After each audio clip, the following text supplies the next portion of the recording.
Restaurant স্টাইলে সোয়া chilli. এই রেসিপিটা কিন্তু আমার বরের খুব পছন্দের। রুটি বলো ভাত বলো ওর কিন্তু সবেতেই জমে যায়। চলো দেখাই কিভাবে করলাম।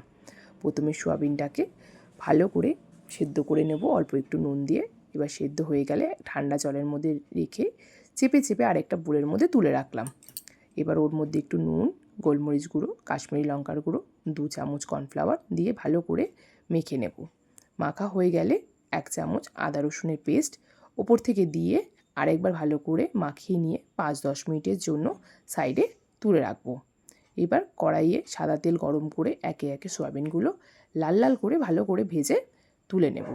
ওই একই তেলের মধ্যে কুচনো আদা, কুচনো রসুন, কুচনো ক্যাপসিকাম, কুচনো পেঁয়াজ ভালো করে ভেজে আগে থেকে একটা সস তৈরি করে রেখেছিলাম।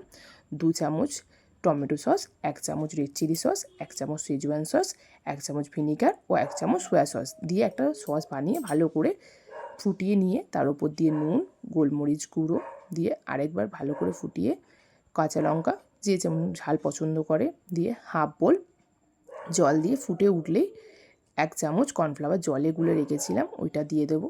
ফুটে উঠলেই আগে থেকে ফ্রাই করে রাখা সোয়াবিনটা দিয়ে অল্প আঁচে ভালো করে নাড়াচাড়া করে কিছুক্ষণের জন্য রেখে দেবো।